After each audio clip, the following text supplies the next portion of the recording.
Assalamualaikum warahmatullahi wabarakatuh. Alhamdulillah wassalatu wassalamu ala rasulillah wa ala alihi wa sahbihi wa mawalah amma ba'du. Wa ya ibadallah usikum wa nafsi bitaqwallah faqad fazal muttaqun. Alhamdulillah berjumpa kembali di acara Ketian Hijrah berkah dengan sholawat bersama dengan Majelis Ta'lim Posmat di sini, dan alhamdulillah kami sudah ditemani oleh teman kita yang alhamdulillah luar biasa menguak menyibak sesuatu yang makin takjub kita dibuatnya melihat proses ibrah pelajaran masuknya hidayah. Ternyata berbagai macam ragam. Jika Allah sudah berkehendak memberikan hidayah, siapapun Allah sukai, siapapun yang Allah kehendaki akan mudah. Yahdi may yasha. Allah berikan petunjuk bagi siapapun yang dikehendaki. Baik, agar tidak berlama-lama, kita akan mengambil pelajaran dari seorang sahabat muda yang alhamdulillah sekarang tampil kreatif ibadah. Sudah tinggal di Bandung, namanya Tegar ya. Lebih dahulu, Assalamualaikum Tegar. Assalamualaikum. Apa kabar sekarang? Baik. Sedang di merantau di Bogor ya? Alhamdulillah. Tegar sudah berapa tahun usia sekarang? 20. 20 ya? Pada mungkin sapa ke sahabat dan teman-teman semua yang ada di sini. Assalamualaikum. Baik. Silakan perkenalkan Tegar. Nama asli saya Akbar Ramadan. Saya asli dari Bandung. Di mana itu? Bandung. Di Cicahem, Cicadas. Dari Cicadas, Cikaso. Iya. Usia 20 ya? Alhamdulillahirrahmanirrahim. Lain orang bilang kok ada sesuatu yang aneh gitu Bang. Kemudian baju gamis gitu khas orang yang ahli ibadah. Tapi di dalamnya nggak ada nggak yang pernah nyeletuk kok luarnya soleh bener, dalamnya kok amrit bener gitu. Mana belang dengan nama batik, ada pernah yang ngomong gitu. Banyak ya. Terus ngawal berbuat membuat gambar seperti ini kapan? Usia berapa tahun? Dari usia 14 tahun. 14 tahun ya? 14. Awalnya gimana kok sampai gimana? Atau mungkin karena sedang mencari identitas diri, mencari popularitas, mencari sesuatu yang fun, atau bagaimana awalnya? Ya, Silahkan bisa, kalau jadi aja langsung. awalnya intinya yang nomor 1 ya nakal. Enggak ya? Karena lingkungan atau faktor keluarga? Ya ada dari faktor keluarga juga. Ada dari faktor keluarga. Broken home istilahnya. Broken home ya. Terus ketemulah dengan pergaulan yang buat Tegar nyaman, enak dengan pergaulan. Oke. Mulai bergaul di usia berapa? Keluar dari aturan keluarga outprennya daripada wilayah-wilayah kebaikan itu di usia berapa tahun? Dari usia mulai mau ke 16. 16 ya? Itu sempat di mana tuh? Maksudnya gabung-gabung dengan tim-tim apa? Mungkin ada teman-teman yang hari ini mau disapa tim yang di mana yang pernah bareng-bareng, atau geng yang mana gitu, atau persatuan-persatuan mana mungkin yang mau dikenal dan diajak bareng. Awal mula nongkrong biasa sampai akhirnya biasalah, banyak rekan, banyak kawan-kawan dari anak Briges juga, dari Ya? ujung Berung. Hmm.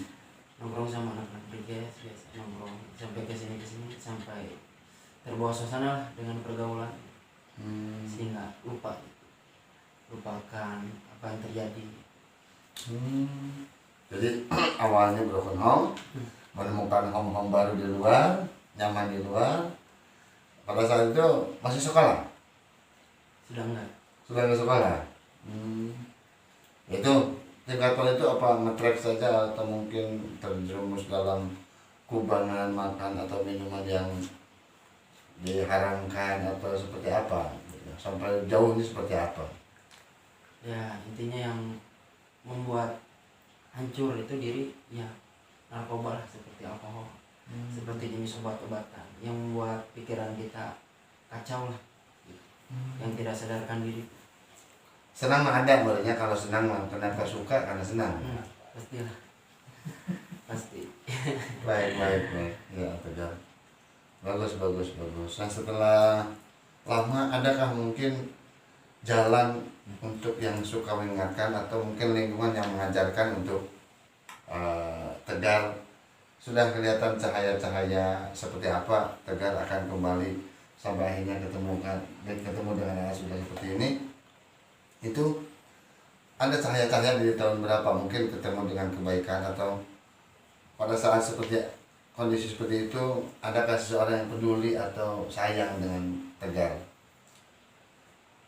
Ketika merasakan daripada mana saudara mana kawan itu, ketika dimana saya terjerumus ke dalam penjara, terjerumus ke dalam sel, disitulah merasakan bagaimana sakitnya rasa terpuruk dan bagaimana rasa sakitnya hati melihat dimana yang peduli apakah yang namanya kawan yang dibela tiap hari, dan terlihat mana saudara mana kawan. Ketika di balik teralis besi terlihatlah di mana saudara dan mana kawan. Ya, jadi kalau mau cari teman di meja makan mah banyak, tapi kalau sedang begitu sendirian benar-benar bisa kelihatan siapa kawan dan siapa itu yang disebut sahabat ya. Tahun berapa sampai terjerumus itu? Tegar? Dari umur 15 tahun kalau masalah masuk ke polsek udah sering masuk ke polsek. Ya biasa sama kawan-kawan kan, sama rekan. Biasa kalau masalah udah minum kan terpengaruh sama alkohol sehingga lupa, merasa ini teman gitu. Berantem ikut-ikutan, sehingga akhirnya ketika sudah terjadi masalah dengan hukum tidak ada yang namanya kawan yang dibela. Nggak ada ya. Tahun berapa masuk sampai sekarang berapa? Lanjut ketika udah berapa kalinya, ketika lanjut ke rutan ketika 2017 berapa lama di dalam? 1 tahun. 1 tahun ya. Masya Allah. Dapat ilmu, dapat hikmah, atau dapat teman, atau dapat musuh di sana? Dapat teman juga gitu. Alhamdulillah dapat teman juga, ada asbabnya gitu. Dapat teman juga, dan di situ juga kan semakin berpikir gitu. Harus bagaimana cara pilih-pilih mana teman gitu. Ya, karena sudah merasakan bahwa ternyata setelah begini mah susah juga jadi teman yang sejati gitu kan. Nah, setahun di situ, begitu keluar, apakah keinginan untuk seperti ini yang sekarang jalan itu sudah ada atau belum juga? Masih ngabaung dewe? Belum, bahkan ketika diri merasa terpuruk, bahkan ya itulah, jangankan untuk melakukan kebaikan, bahkan berasa berpikir yes, udah tanggung lagi, tanggung nakal, sudah kepalang ya kan. Palingan ada doanya Tegar. Dulu guru saya menawarkan guru begini, Allahumma inni a'udzubika minal kapalang wal rudat wal harada sedikit. Oh ada ya. Udah tanggung lah pokoknya. Oke. Nah kembali pada saat Tegar keluar itu, terus proses yang terjadi, langsung ingin berbuat baik atau terjun lagi, lebih parah lagi? ketika pas baru keluar pastilah besar rasa dendam kepada seorang yang menjadikan Tegar masuk. Bahkan ya. sampai ke keluarga juga ada merasa sakit hati, Karena tidak memperhatikan, tidak merasa gimana lah ke keluarga gitu. Tapi alhamdulillah ketika sudah keluar, ya tidak tahu kan skenario Allah Subhanahu Wa Taala seperti apa, besoknya kan seperti apa tidak tahu, karena manusia hanya bisa berencana, tidak tahu. Tapi alhamdulillah berapa hari kemudian pernah ketemu lah dengan satu jemaah yang dulu pernah ketemu gitu. Itu ikut sama jemaah, diajak lah gitu ke masjid. Langsung mau atau belum? Pikir-pikir biasa. Aduh gimana gitu pikir. Ya alhamdulillah maksain ikut. Ketika maksain ikut, ngobrol sama jemaah, ngobrol sharing. Alhamdulillah ketika sharing sama jemaah, curhat, nah baru di situ merasakan perhatian dari jemaah-jemaah, perhatian jemaah-jemaah kepada nggak ada yang saya, gitu. ngeledekin atau yang menganggap remeh Tegar dalam kondisi seperti ini mah. Terus lihatin ke itu yang wajah sebelah sini, tuh kayak misterius saudaraku. Masya Allah. Gimana pendapat jemaah tentang pantaskah kamu yang begini sholat? Kata jemaah gimana? Kata teman-teman jemaah waktu itu? Bahkan saya juga bilang nggak pantas lah seorang seperti saya yang penuh dosa, penuh kesalahan, badan yang penuh noda, ibaratnya masuk ke rumahnya Allah Subhanahu Wa Taala. Tapi alhamdulillah itu jemaah daripada jemaah yang istimewa lah, banyak yang menyemangati karena menyemangati senang. Kalau diibaratkan Allah tidak akan memandang rupa dan hartanya, tapi Allah pandang itu amal dan iman. Pasti ada suatu kebaikan yang Allah pandang. Makanya hakikatnya Allah Subhanahu Wa Taala mempertemukan Tegar dengan orang-orang itu. Hakikatnya Udah mulai sholat tuh waktu itu ya. Pada saat sholat dalam keadaan apa? Mungkin dalam keadaan meracau atau bagaimana? masih mampu. Sholat dulu mabuk. Apa kata teman-teman jamaah katanya? Ya biasa ya. Terus sana udu dulu sana. Kau bilang percuma kamu sholat kalau sambil mabuk Enggak. Alhamdulillah enggak. malah dibesarin terus. Emang seperti itu seharusnya dakwah. Seperti itu seharusnya mengajak kepada kebaikan. Tidak ada kita mengecap baik dan buruk dengan kacamata kita. Kita betulnya hanya membawa orang yang tidak baik kepada hal baik, yang mau sudah baik untuk berbuat lebih baik, kan seperti itu. Alhamdulillah waktu itu Tegar dapatkan rasa kesejukan, rasa ditemani, rasa didengarkan oleh teman-teman itu mulai ya. Alhamdulillah. Ketika merasa pertama pasti gelisah.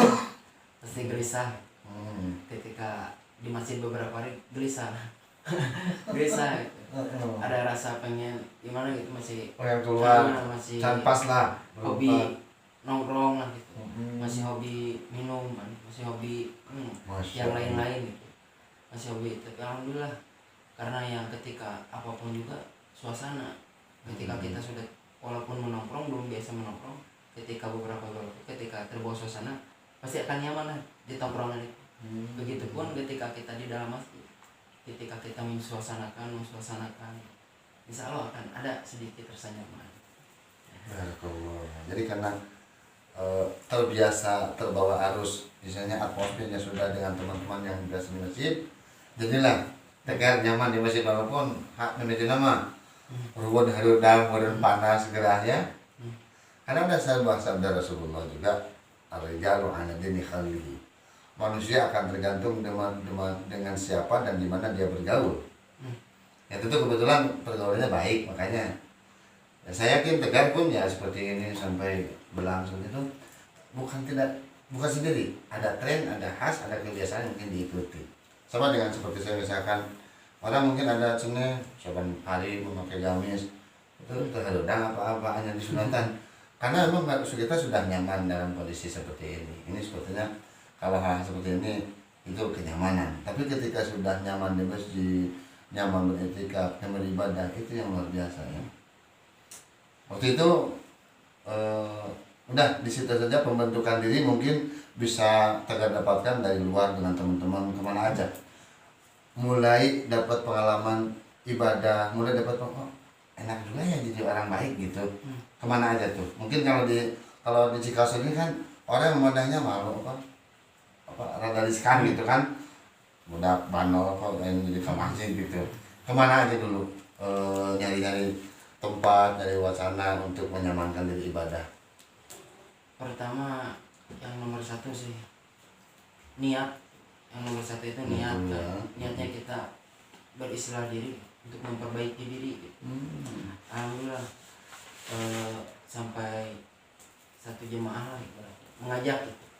Udah ikut, ibaratkan tinggalkan setiap hari yang ibaratkan teman-teman yang biasa kita tongkrongi, kebiasaan sehari-hari. Ya karena udah misalkan ketika sudah beristiqomah dengan sholat, insya Allah alhamdulillah ikut dengan jemaah tabligh. Terus yang pertama ikut 3 hari kan kaget nih apa nih 3 hari gitu. Kemana itu waktu itu? Sudah kemana aja? Pas pertama itu kemana keluar? Dari enggak masih di Bandung 3 hari. Daerah mana? Agak resep atau anda? Alhamdulillah daerah Sukamiskin. Pertama 3 hari. Kan nanya nih pasti aneh, oh nih 3 hari tidur di masjid kan ya, makan di masjid. Tapi asik juga kan, asik. Oh, ternyata ketika menanyakan, jadi itu naon aja gitu ya, kita apa gitu. Jadi istilahnya mah mendibaratkan kata mah gitu. Kita ini sedang beristilah diri, semuanya juga kan dari jauh, bukan untuk memperbaiki orang lain, tapi semata-mata untuk memperbaiki diri kita sendiri. Mereka itu kan mereka dakwah, mengajak, sampai aneh gitu ketika ikut dengan mereka seperti bersilaturahmi kepada orang-orang yang tidak mereka ketahui. Di situ mulai ikut, mulai menemani mereka. Nyaman ya? Alhamdulillah. Bertemu juga dengan ada satu kalau jadi ketemu dengan preman juga lagi mau. Kelakuan preman itu kepada jemaah seperti yang membenci. Ketika melihat orang itu seperti melihat diri saya sendiri gitu. Sampai nangis Allah Akbar. Ingat waktu ke Pinggulung gitu. Alhamdulillah. Ketika bareng sama jemaah setelah kemudian ternyata mereka ini dakwah, mereka mengajak yang tadinya tidak ke masjid menjadi ke masjid. Mereka yang tadinya ibaratkan saya ibarat kata apa gitu, gak berharga lah hidup dunia, makanya udah tanggung lah gitu, nakal juga, sehingga tidak ada rasa takut untuk mati, takut sama orang, udah gak berharga. Tapi ketika jemaah itu terus mengobrol, mengasih tahu, memberi motivasi, menyemangati bahwa ketika kita berhijrah, niat beristilah diri, memperbaiki diri, insya Allah jika kita selalu dekat dengan Allah Subhanahu Wa Taala, minta doa kepada Allah, insya Allah Allah akan jahit kita seperti ibaratkan kita ini mutiara di dalam lumpur. Allah akan ambil mutiara itu seperti di dalam lumpur. Kita emang tidak ada pandangannya di mata masyarakat, hina seperti sampah lah. Tapi ketika kita membawa agama Allah, ketika kita dekat dengan Allah, merasa tidak punya uang, merasa hati senang ya. Alhamdulillah. Ya. Terus salah satu yang disebutkan nasrul minallah wa fathun qarib. Jadi pertolongan dari Allah bagi siapapun yang merasa terbuka dan merasa dekat dengan Allah, pertolongan selalu akan ada. Jadi insya Allah mungkin untuk pesan dan kesan kepada teman-teman dimanapun berada, dari Tegar khususnya, sementara sedang di Bogor, besok insya Allah pulang ke Bandung. Untuk teman-teman yang ada di Bandung atau di mana saja yang melihat tayangan ini, apa sudah pesan yang terhendaknya? Kalau pesan dari saya, jika kita niat untuk memperbaiki diri, jika kita ada hati kecil merasa bosan dalam kehidupan sehari-hari, merasa bosan dengan hidup terus berjahiliyah, sehari-harinya kita selalu melakukan dosa, jangan pernah untuk melakukan, ibaratnya untuk melakukan suatu kebaikan. Jangan merasa kita ini tidak akan diampuni oleh Allah Subhanahu Wa Taala, karena sebanyak apapun dosa-dosa kita, insya Allah lautan pengampunan Allah lebih luas. Jangan merasa kita banyak, tidak perlulah walaupun banyak orang bilang apa, karena sesungguhnya mereka itu tidak akan menolong kita ketika kita dalam kuburan, karena sekuat apapun kita, karena kita yang tadinya semua tidak tahu ya akan adanya neraka, akan siksaannya nerakanya Allah Subhanahu Wa Taala. Kita ini kan semua tidak tahu. Bagi teman-teman yang masih bergaul di luar sana, masih ada suatu kesempatan ketika kita masih semua hidup di dunia ini, karena di dunia dimana alam ini alam pertengahan, karena alam yang sebenarnya itu alam yang akan dimulai ketika kita menghadap kubur Allah Subhanahu Wa Taala. Tidak ada orang kaya, tidak ada orang miskin, tidak ada pendosa, tidak ada orang baik, semuanya akan merasakan kematian. Jadi jika ada suatu niat untuk berhijrah, karena Allah tidak akan memandang dosamu seberat berat nodamu yang ada di dalam tinta. Insya Allah kalau niatnya berhijrah, niatnya beristilah diri, insya Allah memperbaiki niat, jangan pernah bosan. Hadirin yang Allah Subhanahu Wa Taala, itu pesan dari saya untuk teman-teman supaya bersemangat. Luar biasa, terima kasih banyak Tegar sudah datang di usia yang 20, masih panjang jalanmu, masih panjang juga langkahmu. Silahkan kibarkan dakwah Rasulullah SAW melalui potensi yang ada. Akuilah kepada mereka betapa nikmatnya jadi orang baik. Dan ini semua yang dialami oleh Tegar tidak menghalangi Allah Subhanahu wa Ta'ala, tidak pernah terhalang pandangannya untuk memandang seorang dengan penampilan, dengan kulit rupa, dengan luaran, dengan casing. Yang Allah lihat adalah iman dan amal perbuatan kita ya. Alhamdulillah, maju terus Tegar dan Tegar terus, maju terus Tegar dan Tegar terus untuk senantiasa menjalankan amanah dakwah dari Rasulullah SAW. Lanjutkan dan mudah-mudahan kita bermanfaat, mendapati sekelumit kisah. Insya Allah kita akan sambung di waktu dan di kesempatan yang lebih luas lagi. Terima kasih. Hadirin ajmain. Wallahu muwaffiq ila aqwamit thoriq. Assalamualaikum warahmatullahi wabarakatuh.